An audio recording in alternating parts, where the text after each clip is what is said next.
जिन्होंने कत्ल किया है उन्होंने कत्ल किया नहीं है, बल्कि उनसे कत्ल करवाया गया है और उसमें पुलिस की पूरी भागीदारी है। खुद मारना चाहती थी, मौका नहीं मिल सका उसे मारने का, इसलिए उसने कुछ गुंडों को हायर किया जो जो क्रिमिनल पहले से हैं और पुलिस के रास्ते में थे। पुलिस ने उन लोगों को लालच दिया और उसे ये बताया गया कि भारतीय जनता पार्टी की सरकार है, तुम्हारा कुछ नहीं होगा, तुम इनका खुलेआम कत्ल करो, तुम हीरो बना दिए जाओगे और कल तुम एमपी बनोगे, मिनिस्टर बनोगे। वो तमाम के तमाम बेईमानी की बुनियाद पर हुए हैं। विकास दुबे से लेकर आज तक के इनकाउंटर, अभी पिछले दिनों राणा का इनकाउंटर हुआ, हम ऐसे तमाम फेक इनकाउंटर्स की मुखालफत करते हैं। गन और बुलडोजर के नाम के जरिए अगर फैसला किया जाना है तो अदालतों की कहीं कोई जरूरत नहीं है। अगर आप अतीक की बात करते हो कि उस पर इतने मुकदमे थे, तो और कितनों पर कितने मुकदमे हैं, उन तमाम के साथ क्या ये कार्रवाई की जानी चाहिए? नहीं, हम तो मिट्टी में मिलने वाले लोग हैं, हमें मिट्टी में ही मिलना, और मिट्टी में मिलने से किसने बचना है। लेकिन धर्म विशेष की बुनियाद पर अगर किसी को निशाना बनाकर इस किस्म की साजिश रची जाती है तो ये बहुत दुर्भाग्यपूर्ण है।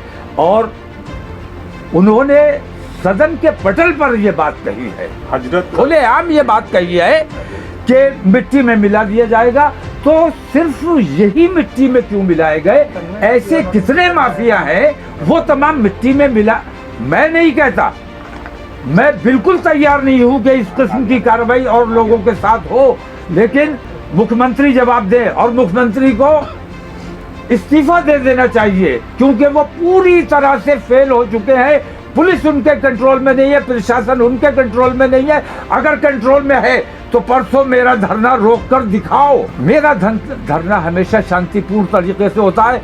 जिस तरह उन 3 मर्डरर ने इस तरह अपने आप को सरेंडर किया है, पुलिस ने एक भी गोली नहीं चलाई, जबकि उसको चलाना चाहिए था। तो उस तमाम विषय पर हमें बात नहीं, वो पूरी दुनिया ने देख लिया। हम इस अंदाज में जाएंगे, चाहे अपने ऐसे किराए के गुंडों से हमें मरवा दो, चाहे पुलिस के जरिए हम पर लाठी चार्ज करवा दो, आंसू गैस छुड़वा दो, वाटर कैनन का इस्तेमाल कर लो, जो चाहो कर लो, धरना होगा और होकर रहेगा। पुलिस ये भी नहीं चाहती कि हम प्रेस तक अपनी बात पहुंचा सके। हाथ पैर बांध के रख दिए हैं। बिल्कुल उत्तर प्रदेश में, बल्कि पूरे देश में इस वक्त जंगल राज की सी स्थिति है। मेरे मीडिया प्रभारी के घर पे नोटिस चस्पा कर दिया गया, क्योंकि मैंने आप लोगों को इत्तला देने के लिए उनसे कहा था। वो किसी से छुपे नहीं हैं और हर बाशऊर आदमी इस बात को महसूस करता है कि ये सब जो कुछ भी हो रहा है ये जुल्म है और जुल्म की इंतहा है। मैं किसी खास की हिमायत या मुखालफत नहीं करना चाहता, मैं सिर्फ इतना कहना चाहता हूँ कि विकास दुबे से लेकर आज तक जितने इनकाउंटर हुए हैं उन सबके दोषी अगर कोई है तो सिर्फ एक आदमी है। उस आदमी को 120B का मुल्जिम तो ज़रूर बनाया जाना चाहिए। जो कहता है कि मिट्टी में मिला देंगे और मिट्टी में मिला देता है, तो उस साजिश में वो बराबर का शरीक है।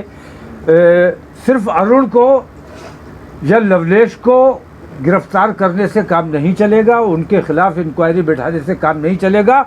इंक्वायरी उनके खिलाफ भी होनी चाहिए जो इस साजिश में मुलव्विस हैं। और मेरा मानना यह है कि पुलिस और गुंडे, जराइम पेशा तमाम लोगों में एक गठबंधन बन गया है और इनकी सरपरस्ती हुकूमत कर रही है। ये गठबंधन अगर नहीं टूटा तो देश में हालात बद से बदतर हो जाएंगे। और हम चाहते हैं कि किसी भी सूरत में हमारे प्रदेश, हमारे देश के हालात ख़राब ना हो। और तमाम प्रदेशवासियों के लिए चिंता का विषय होना चाहिए कि आज जुडिशरी का कोई रोल नहीं रहा। जुडिशरी को ख़त्म कर दिया जाना चाहिए। अगर पुलिस स्टेट बना दिया गया है हमारे उत्तर प्रदेश को, गन और बुलडोज़र के नाम के ज़रिए अगर फैसला किया जाना है तो अदालतों की कहीं कोई ज़रूरत नहीं है। अदालतें बंद की जाएं, और अगर अदालतें ज़िंदा रखनी है तो अब इन तमाम जो इन जराइम में शामिल है उनके खिलाफ मुकदमा कायम किया जाना चाहिए। अतीक और अशरफ पे पूरे हत्याकांड में किसको मानते हैं कि किसकी संलिप्तता है?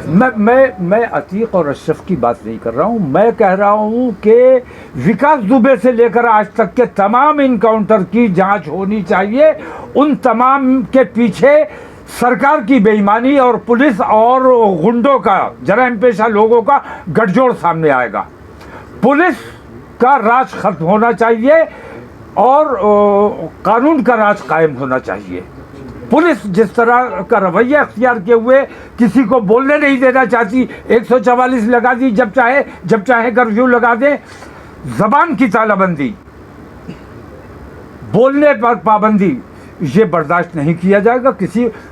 कोई धारा लगा दो, कोई मुकदमा कायम कर दो, कर्फ्यू लगा दो, इंशाअल्लाह हम परसों धरने पर बैठेंगे इन तमाम चीज़ों के खिलाफ कि या तो अदालत को जिंदा रखो या इन तमाम लोगों के खिलाफ जो इन जराइम में शामिल है बराबर के, उनके खिलाफ कार्रवाई करो। सिर्फ बरेली में धरना होगा या पूरे प्रदेश में होगा? मैं जो काम बरेली से शुरू करता हूं वो पूरे देश में फैलता है।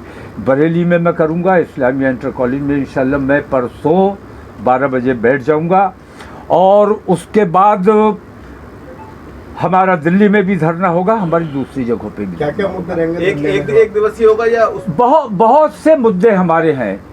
जब तक हमारी मांगों पर अमल नहीं किया जाएगा, हमारी बात की सुनवाई नहीं होगी, तब तक हम धरने पर बैठे रहेंगे। और हो सकता है कि गिरफ्तार कर लिया जाए, गिरफ्तारी की परवाह नहीं है। हम ये चाहते हैं, हमें कोई परवाह नहीं है कि कुछ रोज़े बाकी हैं, अगर वो रोज़े हमें जेल में गुजारने पड़ते हैं या ईद हमें जेल में मनानी पड़ती है, तो ऐसी सरकार में, ऐसी बेईमान सरकार की मौजूदगी में, ऐसी बेईमान पुलिस और प्रशासन की मौजूदगी में हम आज़ाद रहने से बेहतर समझते हैं कि हमें जेल में डाल दिया जाए। अंग्रेज़ों से ज़्यादा जुल्म इस वक्त हिंदुस्तानियों पर किया जा रहा है, और पुलिस और हुकूमत इसमें हिंदू मुसलमान नहीं देख रही है। मैं ये देखता हूँ तमाम लोगों के साथ जो अन्याय हो रहा है, रेप हो रहे हैं, मर्डर हो रहे हैं खुलेआम, मतलब कानून का राज खत्म हो गया है। हम ये चाहते हैं कि कानून का राज स्थापित होना चाहिए, अदालतों की अहमियत बरकरार रहनी चाहिए। कर्फ्यू लगा दें तब भी इंशाल्लाह धरना परसों इंशाल्लाह 12 बजे दिया जाएगा। आपने ये बताइए, और ज्ञापन किसी को नहीं दिया जाएगा, क्योंकि ऊपर से नीचे तक एक भी ईमानदार आदमी बताओ जिसे हम ज्ञापन दे सकते हैं। मैं सतपाल मलिक जी की हिमायत करता हूं, पूर्व गवर्नर जम्मू कश्मीर, उनकी हिमायत करता हूं, और उनके सवालात के जवाब, मेरे सवालात के जवाब मत दो, सतपाल मलिक के सवाल के जवाब दे दो, मैं उससे संतुष्ट हो जाऊंगा। लेकिन ये पुलिस कस्टडी में मौत होती है, अगर बात की जाए तो उन पे सैकड़ों मुकदमे दर्ज थे, उन्होंने भी कोई अच्छे काम नहीं ऐसे से मैं अतीक की बात ही नहीं कर रहा हूं, मैं अतीक की बात नहीं कर रहा हूं, मैं तो विकास दुबे से लेकर आज तक की बात कर रहा हूं। जितने इनकाउंटर हुए हैं वो सारे फेक हैं, वो सब झूठ पर आधारित हैं। और अगर आप अतीक की बात करते हो कि उस पर इतने मुकदमे थे, तो और कितनों पर कितने मुकदमे हैं, उन तमाम के साथ क्या ये कार्रवाई की जानी चाहिए? क्या ये कार्रवाई जायज़ है? जो करवाया गया वो ठीक है? हत्या होकर तो एक तरह से उनको निजात मिल गई, जिंदा रहते उनकी हर वक्त छीछा लेदर होती रहती, यहाँ तारीख हो रही, वहाँ तारीख हो रही, गुजरात जा रहे हैं, इलाहाबाद आ रहे हैं, ये तमाम तमाशे होते रहते और ये इससे पूरी कौम को जलील करते रहते। ये तो एक तरह से मैं ये समझता हूँ कि उनकी निजात हो गई, वरना ऐसी जितनी हत्याएं हुई हैं, मैं एक को भी ये नहीं मानता कि उन्हें इंसाफ मिला है। वो तमाम हत्याएं हैं और हर हत्या अपना इंसाफ मांग रही है, उसे इंसाफ मिलना चाहिए, या तो अदालत इंसाफ करे।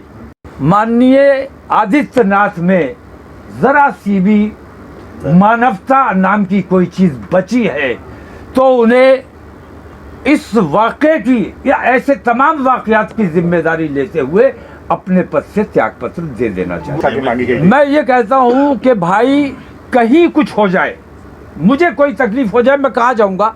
मुझे पुलिस के पास जाना है। कहीं झगड़ा फसाद हो जाए, पुलिस का काम है कि दोनों के खिलाफ कार्रवाई करो, जज के सामने पेश करो। बुलडोजर के जरिए और बंदूक के जरिए फैसला अगर होगा तो अदालतों की क्या जरूरत है? अब मैं किसके पास जाऊं, जबकि मैं ये देख रहा हूं कि पुलिस ही बेईमानी करने पर उतारू है, बेईमानी कर रही है।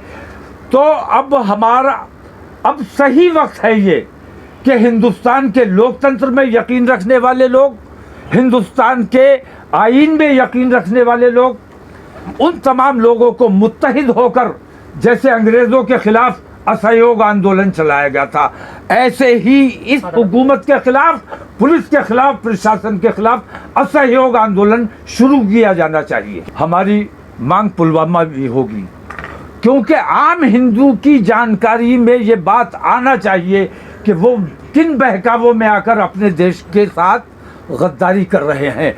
मैं समझता हूं कि उनको बहकाकर उनका गलत इस्तेमाल किया जा रहा है और देश को नुकसान पहुंचाने का आम आदमी काम कर रहा है, सिर्फ हिंदू मुस्लिम की बुनियाद पर। मैं पूछता हूं, हाथ जोड़कर पूछता हूं, आम हिंदू से पूछता हूं, मेरी खता क्या है?